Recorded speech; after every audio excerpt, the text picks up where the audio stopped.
Admiral Marcus Thompson stood on the deck of the USS Valiant, watching the horizon through his binoculars. The morning sun painted the ocean in shades of gold and orange. At 52 years old, he had seen more battles than most sailors could imagine.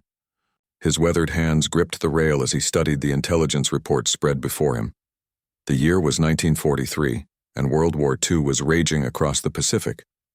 Thompson had earned his rank through years of strategic brilliance and unwavering courage.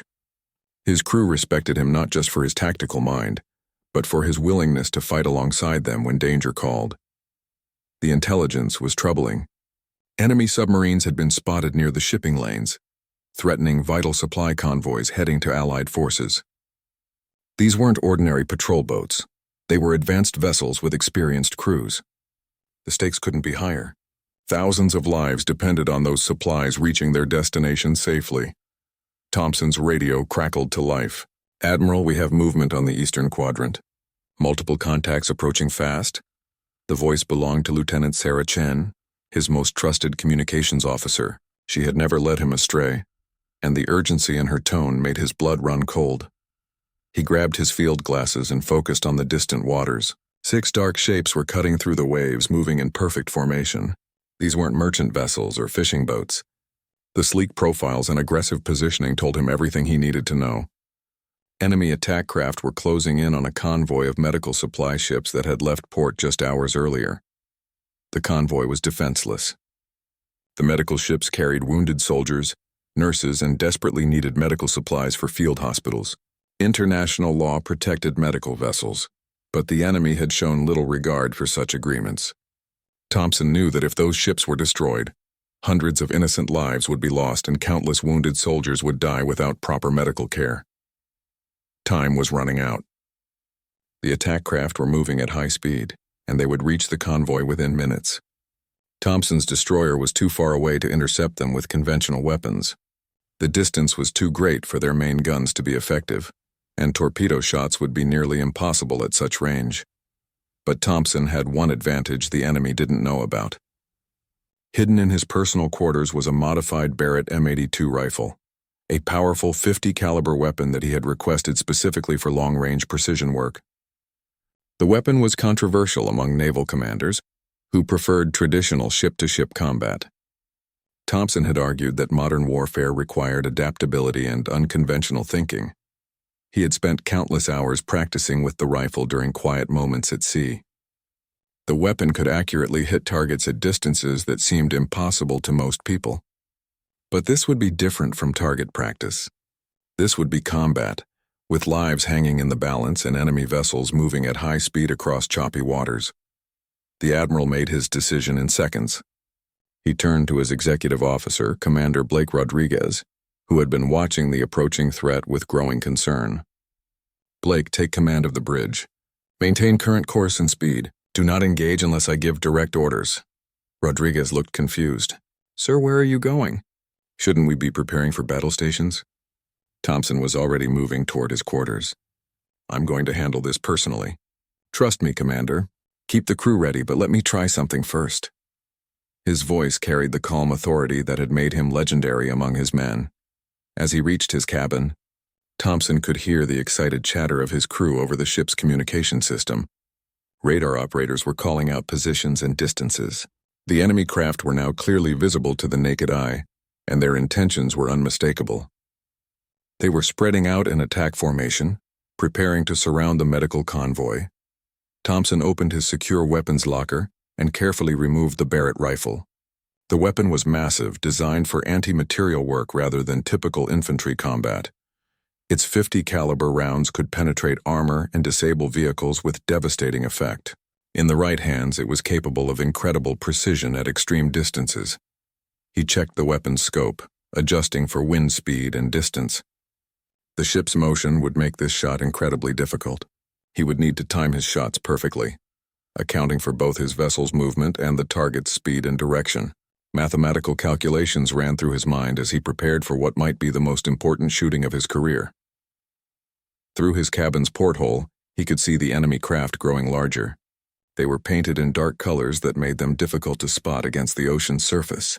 Each vessel carried heavy weapons and experienced crews who had likely sunk dozens of Allied ships. They moved with the confidence of hunters who had never met serious resistance. Thompson took a deep breath and moved to the deck. The wind was moderate, coming from the southwest at approximately 15 knots. The sea state was manageable, with swells of 3 to 4 feet. Conditions were challenging, but not impossible for precision shooting. He had worked in worse weather during his training sessions. His crew watched in amazement as their admiral positioned himself near the ship's rail with the massive rifle. Most of them had never seen such a weapon on a naval vessel. Some whispered among themselves, wondering what their commander planned to do with a single rifle against 6 heavily armed attack craft. Thompson ignored their stares and focused on his breathing. He had learned long ago that successful long-range shooting required absolute mental control. Fear, excitement, and adrenaline could all throw off his aim. He needed to find that perfect moment of calm in the storm of approaching battle. The first target was now within range. Through his scope, he could see the lead attack craft clearly. A figure stood in the bow, probably the squadron commander, directing the formation toward the defenseless medical ships. Thompson calculated the distance at approximately 800 meters and closing fast. He settled into his shooting position, feeling the familiar weight of the rifle against his shoulder. The scope's crosshairs danced slightly as the ship moved through the water. He would need to time his shot perfectly, firing during the brief moment when both vessels were aligned. There would be no second chances at this distance and speed. Thompson's finger rested lightly on the trigger as he tracked the lead attack craft through his scope. The vessel was moving at roughly 30 knots, cutting through the water with deadly purpose. Its crew had no idea they were being watched by one of the most skilled marksmen in the Pacific Fleet. The Admiral had earned his reputation with a rifle long before he commanded ships. During his younger years as a Marine officer, he had been selected for special operations that required extreme precision. Those skills had saved his life more than once, and now they might save hundreds of others. Through the scope, he could see the attack craft's commander clearly. The man was studying maps and pointing toward the medical convoy. Thompson estimated the range at 750 meters now. Still a challenging shot, but well within his capabilities under ideal conditions. The problem was that these were far from ideal conditions. The deck beneath his feet rose and fell with each wave. The target was moving at high speed on an intersecting course. Wind was pushing against both vessels, creating additional variables that could throw off his aim by several feet. In precision shooting, a difference of inches could mean the difference between success and complete failure. Thompson controlled his breathing, waiting for the perfect moment. He had learned to read the rhythm of the ocean, to predict when his ship would be most stable. The waves came in sets, and there was always a brief moment between swells when the motion was minimal. He felt that moment approaching. His breathing slowed, his heart rate steadied, and the crosshair settled on his target.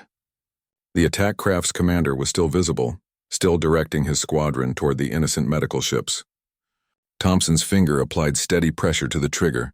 The Barrett rifle fired with a thunderous crack that echoed across the water. The massive .50 caliber round streaked through the morning air, covering the distance to its target in less than a second. Through his scope, Thompson watched as the round found its mark with devastating precision. The enemy commander suddenly staggered and disappeared from view. The attack craft immediately began to veer off course, its crew thrown into confusion by the sudden loss of their leader. Shouts and alarm signals came from the vessel as the crew tried to understand what had happened. But Thompson was already tracking his second target. The element of surprise was crucial now. The other attack craft crews would realize they were under fire within seconds, and they would take evasive action. He needed to capitalize on these precious moments while they were still moving in predictable patterns. The second vessel was slightly farther away, approximately 800 meters and moving at a different angle. Thompson adjusted his aim, accounting for the increased distance and the target's speed. This craft carried what appeared to be a heavy machine gun mounted on its forward deck, and the crew was preparing to engage the medical convoy. Through his scope, he could see a gunner manning the weapon, training it on one of the hospital ships. The white crosses painted on the medical vessel's sides meant nothing to these attackers. They were preparing to fire on wounded soldiers and medical personnel who posed no military threat. Thompson's second shot rang out before the enemy. Crews had fully processed what was happening to their leader's vessel. The heavy round struck the machine gunner with lethal accuracy, and the man tumbled into the water. The massive weapon swung wildly as the craft's movement caused it to break free from its mounting. Panic was beginning to spread through the enemy squadron.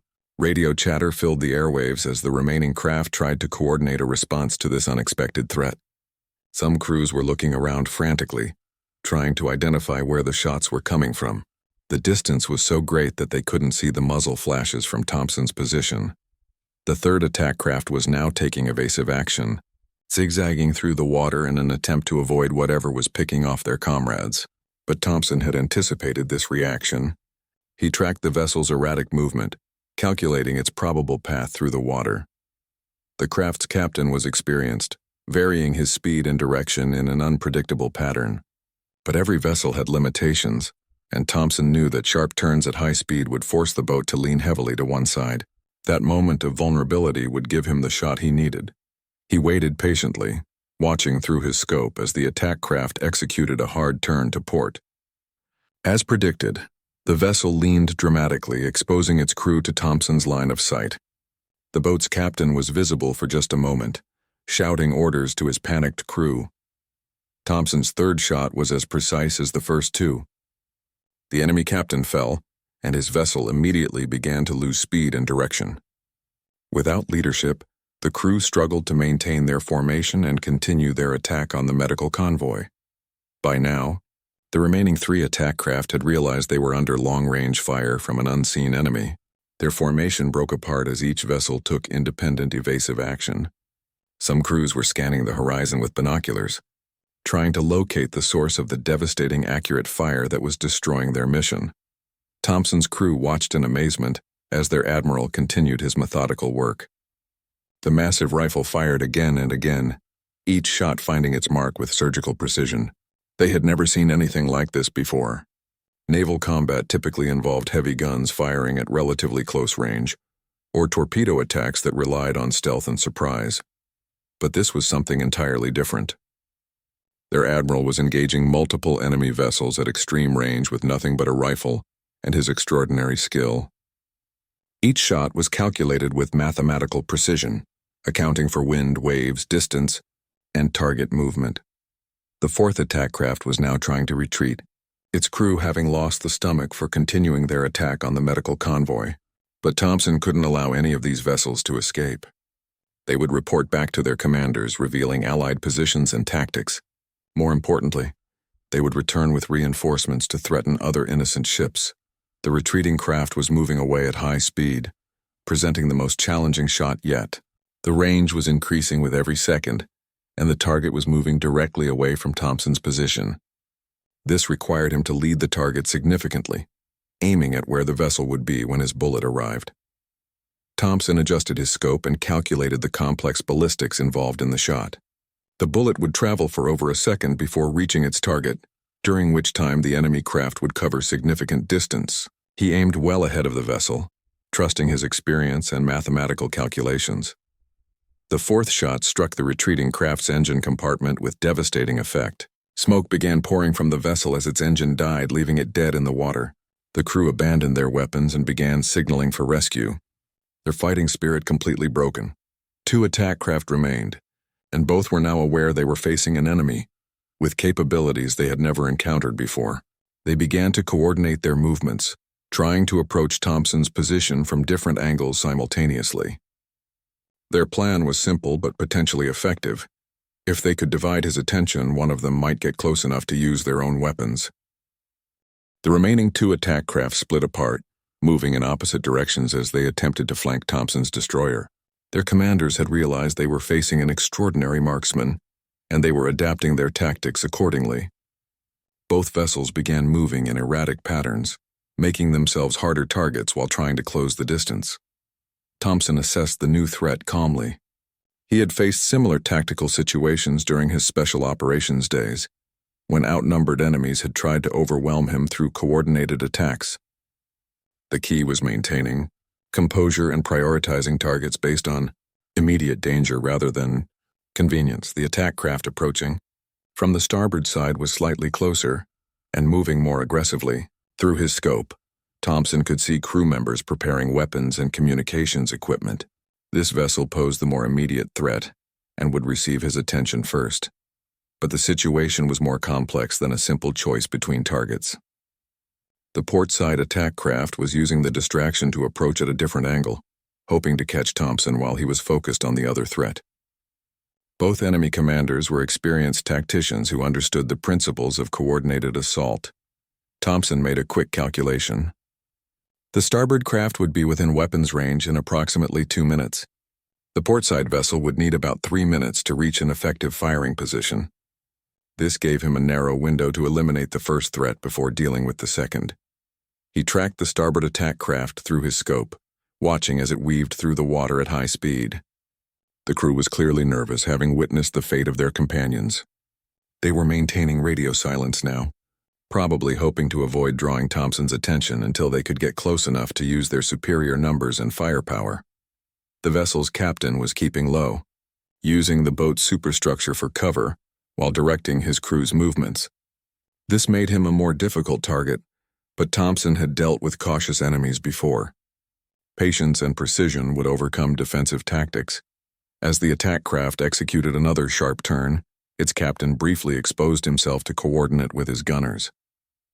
Thompson was ready for this moment. His fifth shot rang out across the water, and the enemy captain fell immediately.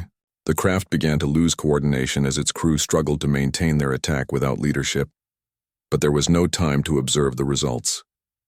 The portside attack craft was now closing rapidly, and its crew had learned from watching their comrades' fate.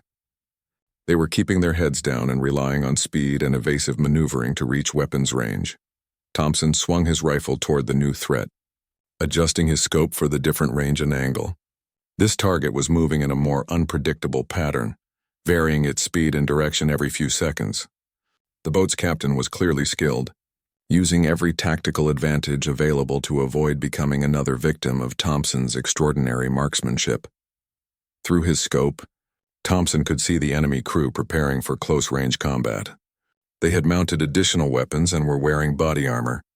These sailors had no intention of surrendering or retreating.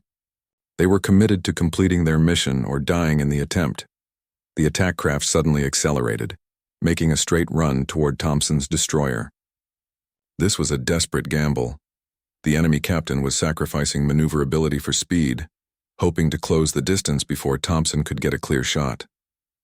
It was a sound tactical decision that forced Thompson to react quickly. He tracked the approaching vessel, calculating its speed and trajectory. The range was decreasing rapidly, but this also meant that his target was becoming larger and more predictable. The enemy captain's desperate charge had eliminated the unpredictable movement that had been protecting his crew. Thompson's sixth shot was fired at closer range than any of the previous ones.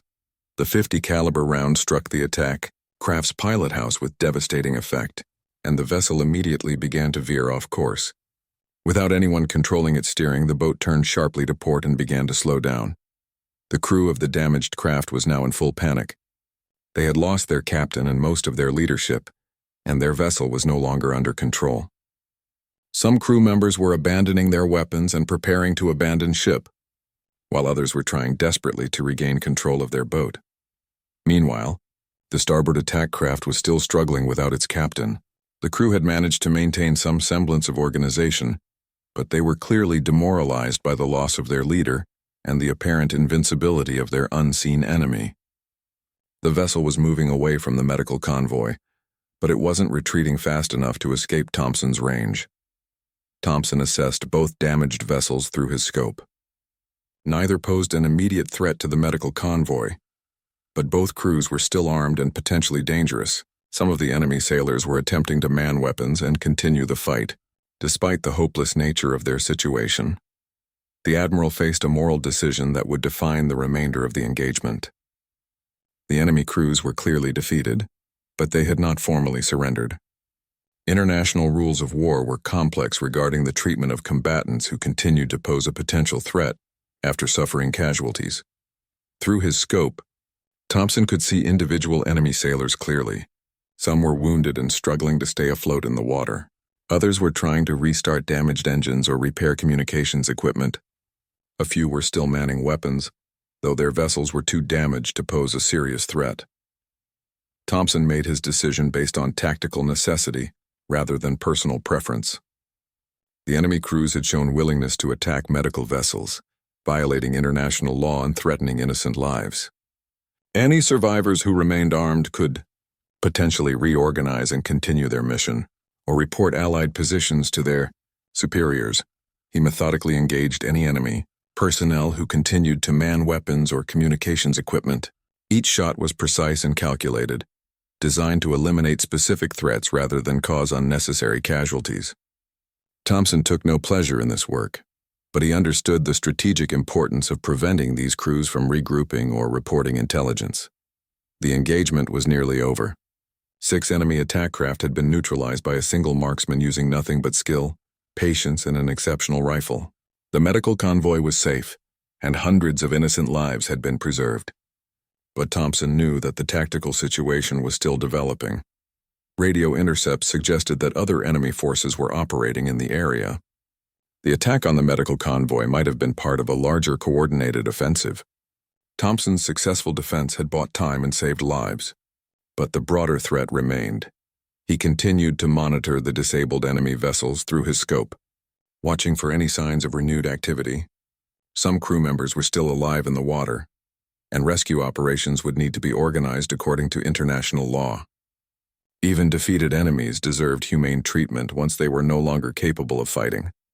Thompson's crew was approaching cautiously, preparing to secure prisoners and provide medical assistance to wounded enemy sailors. The Admiral had demonstrated that modern naval warfare could involve unconventional tactics and extraordinary individual skill. But he also understood that victory brought responsibilities toward defeated opponents. Thompson lowered his rifle and surveyed the scene before him.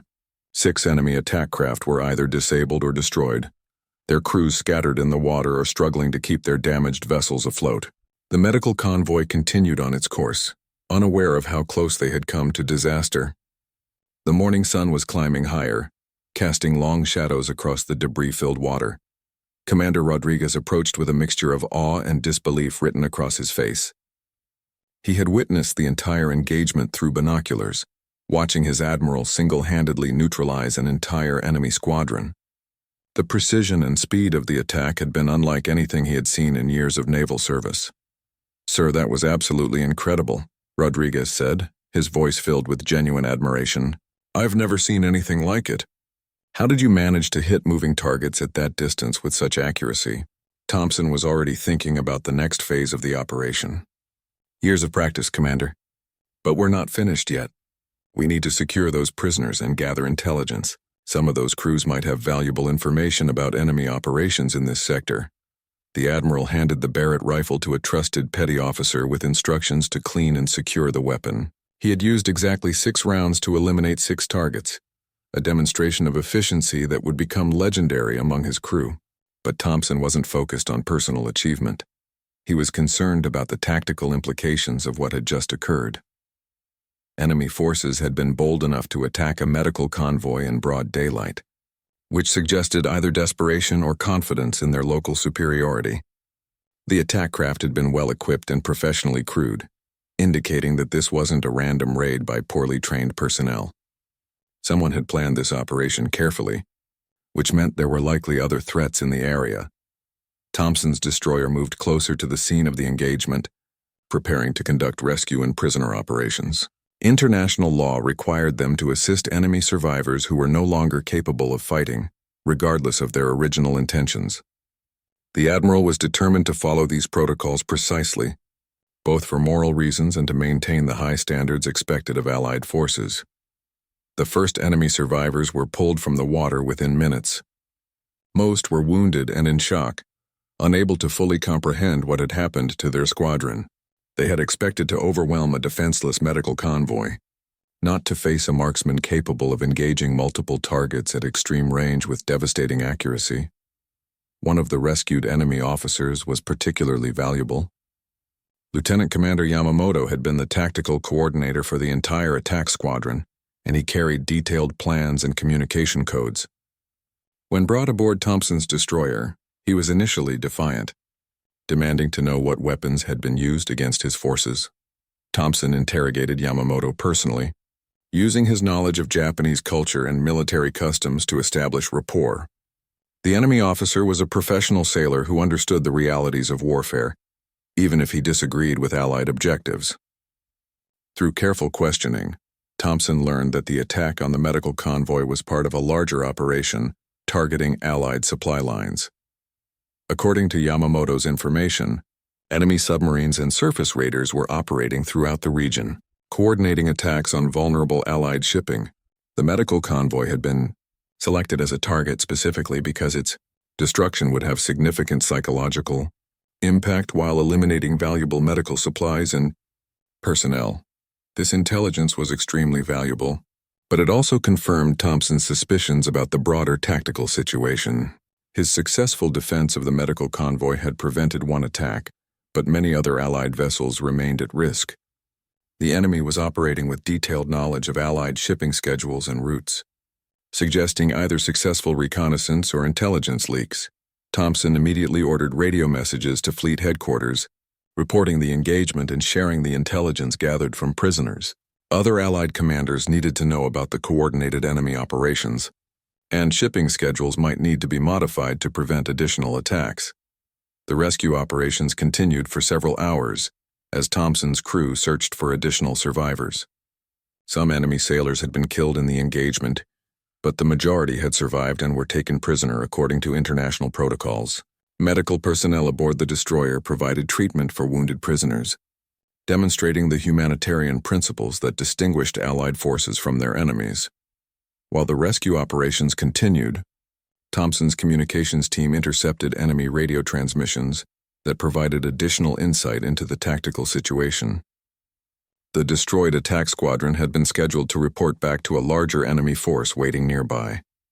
When the scheduled communication failed to occur, the enemy commanders would know that something had gone wrong. This created both opportunities and risks for Thompson's forces. The enemy might send additional units to investigate, potentially walking into a trap if Thompson positioned his destroyer appropriately. Alternatively, they might retreat to safer waters, preventing Thompson from gathering additional intelligence or eliminating other threats. Thompson decided to use his destroyer as bait, maintaining position near the engagement site while preparing for additional enemy contact. He positioned his vessel to appear damaged or distracted by rescue operations, while actually maintaining full combat readiness. The Barrett rifle remained easily accessible, and additional crew members were trained on its use in case Thompson was unable to employ it personally. The deception worked exactly as planned.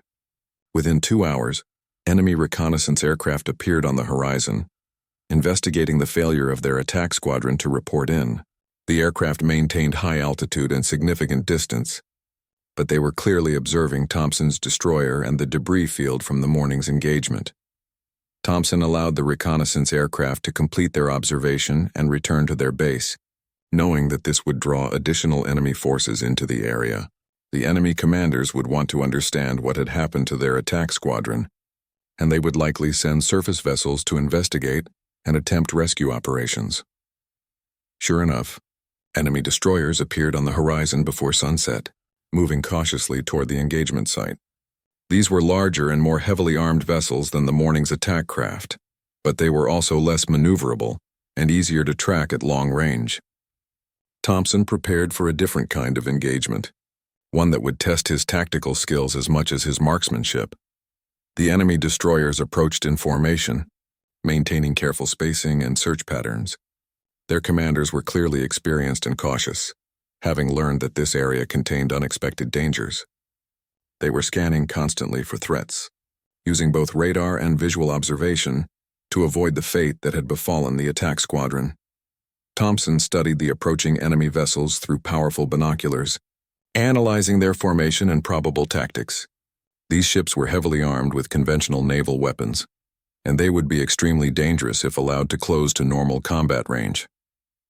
But they were also operating in open water during daylight hours, which gave Thompson certain advantages. The Barrett rifle would be less effective against heavily armored warships than it had been against lightly built attack craft. But Thompson wasn't planning to sink the enemy destroyers with rifle fire alone. Instead, he intended to use precision shooting to disrupt their operations while maneuvering his own vessel to optimal firing positions for conventional naval combat. As The enemy destroyers closed to within extreme rifle range. Thompson once again took position with his weapon. This time, however, his targets would be specific systems and personnel rather than entire vessels. Radar antennas, communications equipment, and bridge personnel were all vulnerable to precision rifle fire, even on heavily armed warships. The enemy destroyers maintained their cautious approach, now approximately 1,200 meters from Thompson's position.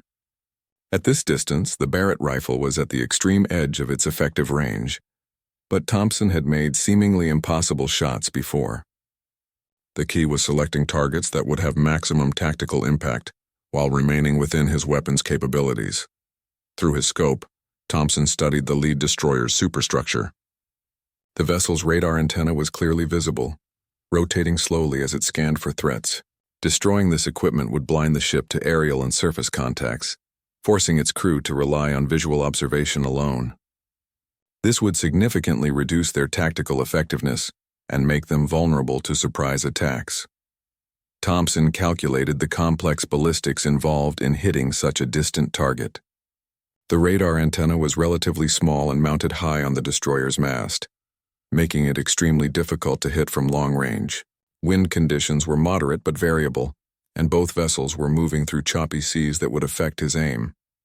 He waited for the optimal moment, watching through his scope as the lead destroyer's motion brought the radar antenna into perfect alignment.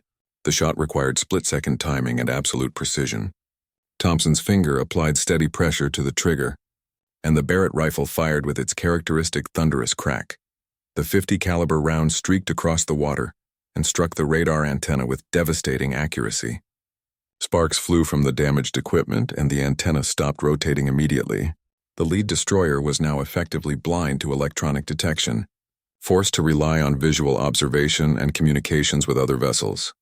Confusion spread through the enemy formation as the lead destroyer's crew realized they had lost their primary sensor system. Radio chatter increased dramatically as the ship's captain tried to coordinate with other vessels while determining the source of the attack. The formation began to spread out, with individual ships taking evasive action. Thompson was already tracking his second target.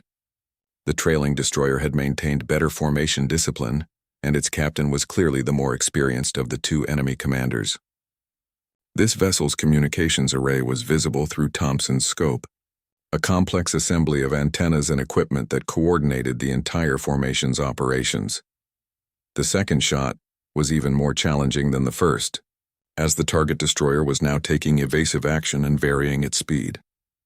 Thompson tracked the vessel's erratic movement, predicting its course and timing his shot to intercept the communications equipment during a brief moment of stability. The round found its target with surgical precision, destroying the communications array in a shower of sparks and debris. The trailing destroyer was now isolated from its formation, unable to coordinate effectively with other enemy vessels. The careful tactical formation began to break down as individual ships lost contact with their commanders. With both enemy destroyers suffering significant sensor and communication damage, Thompson ordered his own vessel to begin conventional naval combat maneuvers. The enemy ships were still dangerous, but they were now operating at a severe disadvantage. Their ability to coordinate attacks and share targeting information had been severely compromised. Commander Rodriguez took control of the destroyer's main armament, directing fire toward the enemy vessels with conventional naval guns. The range was still significant, but Thompson's precision rifle work had given them tactical advantages that made effective gunnery possible. The enemy ships were partially blinded and unable to coordinate their defensive measures effectively. The lead enemy destroyer, still struggling with its damaged radar system, fired its main guns toward Thompson's position. The shots were poorly aimed, falling short and wide of their target. Without accurate range-finding equipment, the enemy gunners were forced to estimate distances and wind conditions, leading to consistently inaccurate fire. Thompson's destroyer returned fire with devastating effect. Their first salvo straddled the lead enemy vessel, with several rounds striking the ship's superstructure and causing significant damage. Smoke began pouring from the enemy ship as secondary explosions erupted throughout its upper decks. The trailing destroyer attempted to close range for torpedo attack, but its damaged communications equipment prevented effective coordination with its companion vessel.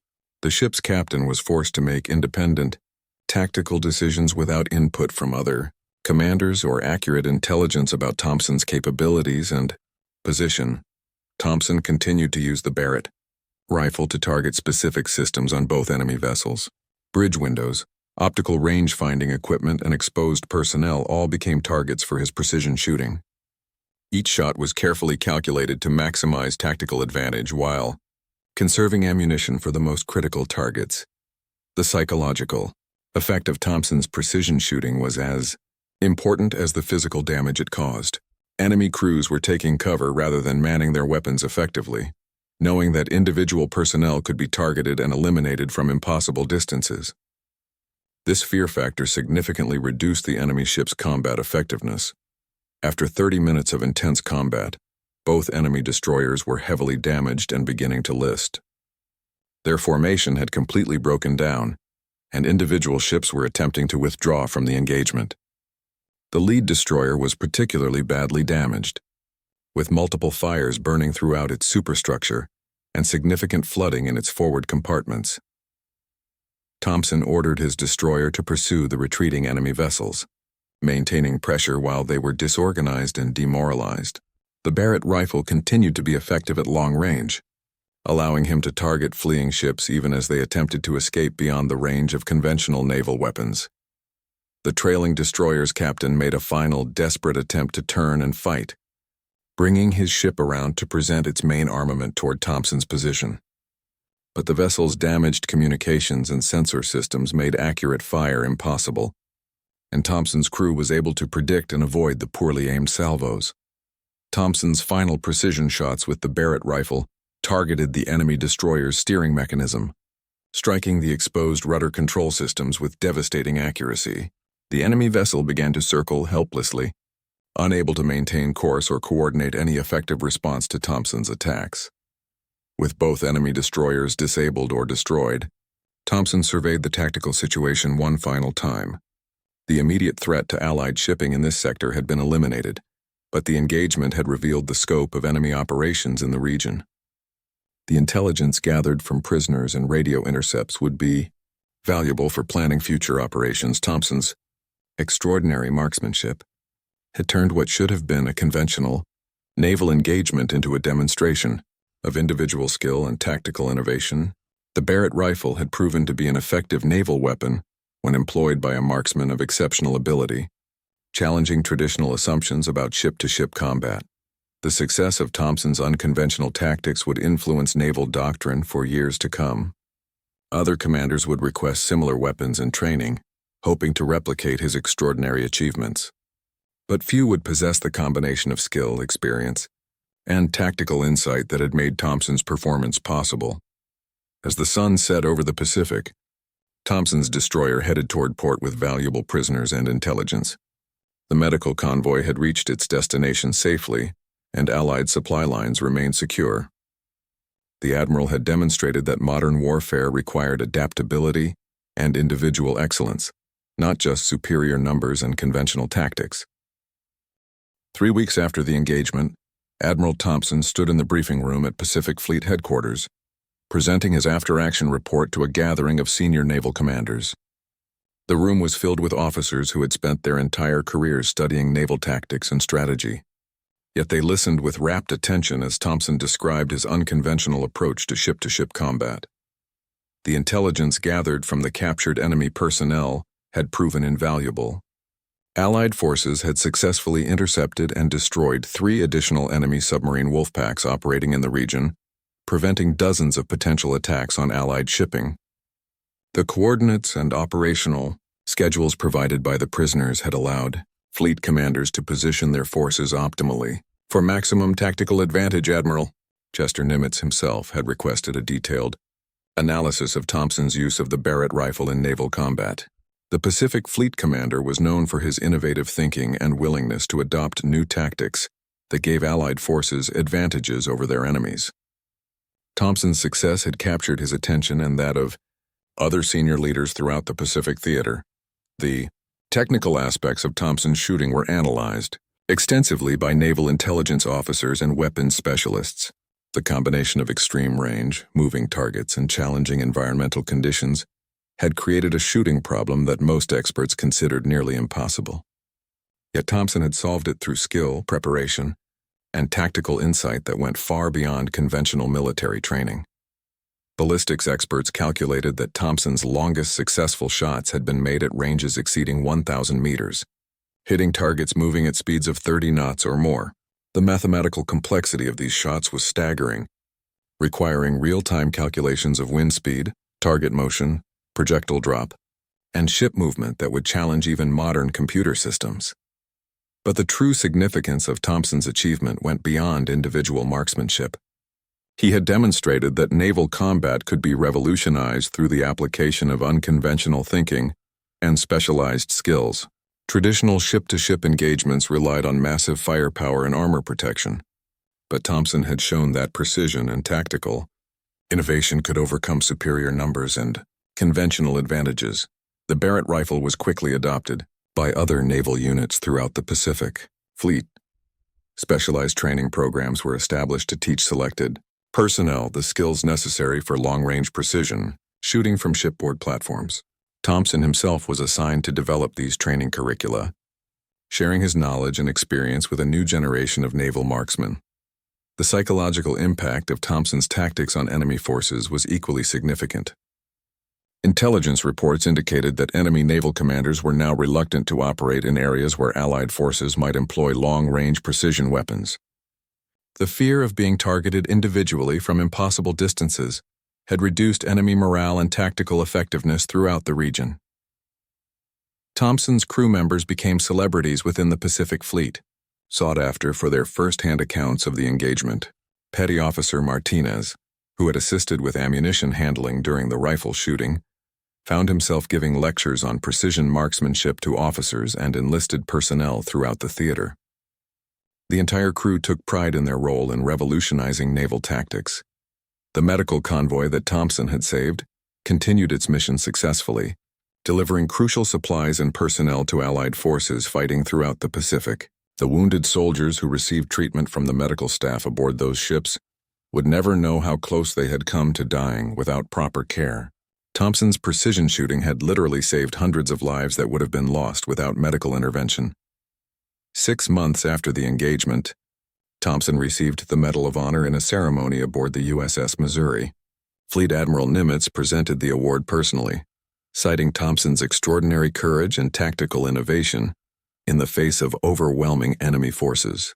The citation specifically mentioned his use of individual marksmanship to neutralize 6 enemy vessels and protect innocent medical personnel. The ceremony was attended by representatives from Allied nations throughout the Pacific Theater. British, Australian, and Dutch naval officers had all studied Thompson's tactics and incorporated similar approaches into their own operational planning. The Admiral's influence was spreading throughout the Allied naval forces, changing how commanders thought about ship-to-ship combat. Thompson's personal Barrett rifle was displayed in the Naval War College Museum, along with detailed documentation of his shooting achievements. Thousands of naval personnel visited the exhibit, studying the weapon and trying to understand how one man with a rifle had accomplished what typically required entire squadrons of heavily armed warships. The broader strategic impact of Thompson's success continued to develop throughout the war. Enemy forces allocated significant resources to defending against long-range precision attacks, diverting personnel and equipment from other tactical priorities. This defensive focus reduced their offensive capabilities and gave Allied forces additional advantages in conventional naval engagements. After the war ended, Thompson was assigned to the Naval War College as a senior instructor in advanced tactics and unconventional warfare. His courses became legendary among naval officers, who competed intensely for admission to his specialized programs. The principles he taught influenced naval doctrine for decades, emphasizing the importance of individual excellence and tactical innovation. Thompson's memoirs, published in 1952, became required reading at military academies throughout the world. The book detailed not only his shooting techniques, but also his philosophical approach to military leadership and tactical problem-solving. Young officers studied his methods carefully, hoping to develop similar capabilities for unconventional thinking under pressure. The 6 enemy vessels that Thompson had neutralized with precision rifle fire became symbolic of the power of individual skill and determination in military conflict. Military historians compared his achievement to famous individual actions throughout history, placing him alongside legendary warriors who had changed the course of battles through personal excellence and tactical innovation. Modern naval forces continue to study Thompson's techniques and principles. Advanced sniper training for naval personnel now includes scenarios based on his World War II engagements, challenging marksmen to achieve similar precision under comparable conditions. While modern technology has changed the specific weapons and targeting systems involved, the fundamental principles of precision, patience, and tactical insight remain relevant. Thompson himself remained humble about his achievements, consistently crediting his success to thorough preparation, excellent crew support, and favorable circumstances. He emphasized that individual excellence meant nothing without proper teamwork and institutional support. The Barrett rifle was just a tool. The real weapons were knowledge, skill, and the courage to act decisively when lives depended on success. Admiral Marcus Thompson passed away in 1987, having served his country with distinction for over 4 decades. His funeral was attended by naval officers from around the world, all paying respects to a man who had revolutionized their profession through courage, skill, and innovative thinking. The 6 precision shots he fired on that morning in 1943 had changed naval warfare forever, proving that individual excellence could still determine the outcome of major military engagements.